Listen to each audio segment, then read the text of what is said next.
Hey guys, today is May 14 and today yung 8th birthday ni Prince. Dito nga kami mag-celebrate sa Grace Park Cabin. Dito lang yan sa Bustos, Bulacan. Sa entrance pa nga lang nagulat ako na meron palang ganito dito sa Bustos. Dito lang yan sa San Pedro, Bustos, Bulacan. And nasa Airbnb app na rin sila. Tara, samahan niyo muna ako. Tour muna tayo dito sa loob.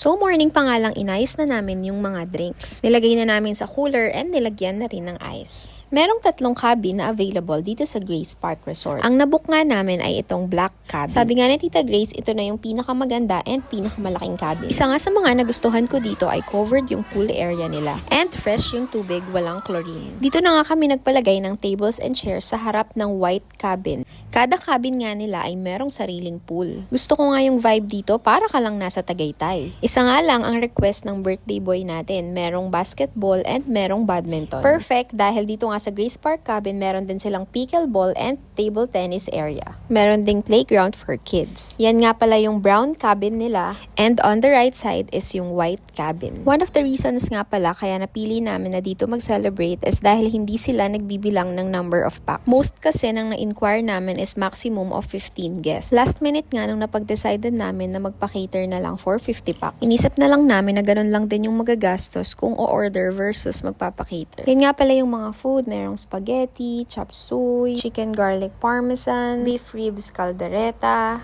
and roast beef. Meron ding nagpadala ng favorite ni Prince na bibingka. Hi Diche, thank you! Alam nyo ba na hindi ako naka-order ng cake? Pero meant to be pala kasi most ng bisita ni Prince ang gift ay cake. At ayan na nga, nauna na ngang kumain ang mga lolo and lola ni Prince. Thank you nga pala Mamo J dahil nagluto pa siya ng seafood. And thank you naman Mami sa napakalalaking mangga. Grabe, mas malaki pa sa mukha ko yung mangga. Ito nga pala yung niluto ni Mamo J na seafood with Cajun sauce. Walang lulubay sa pamilya na ito dahil mangga is life. Kahit nga sumakit yung mga tiyan, sige, mangga pa din. Very intimate nga lang yung birthday celebration ni Prince kasi most ng bisita namin ay family and of course, yung request ni Prince is yung mga classmates niya.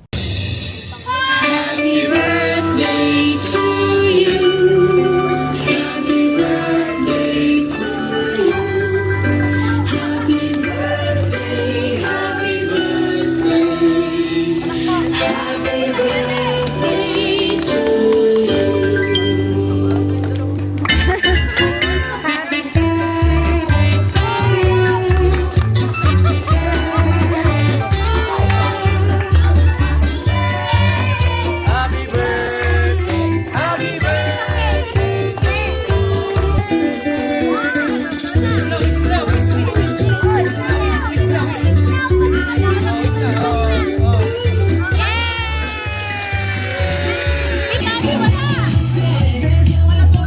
At mas dumami pa nga ang cake dahil may mga dumating pang bisita na cake din ang mga gift kay Prince. More cake, more candles, more wishes coming true. Ayan na nga, kinain na nga ni Prince at yan nga lang ang nakain niya sa lahat ng handa niya. At tumating na nga yung mga classmates niya kaya sobrang happy ng birthday boy natin. Ang daming food, may nagbigay pa nga ng kaldaret ang bibe. And syempre, thank you Mamu sa sinampalukan. At doon na nga natapos ang party ng mga kids. Kaming mga mamis naman, syempre hindi magpapatalo. Nagpasok na nga kami ng table dahil sobrang init sa labas. So yun lang naman for this vlog. Happy birthday Prince! Thanks for watching!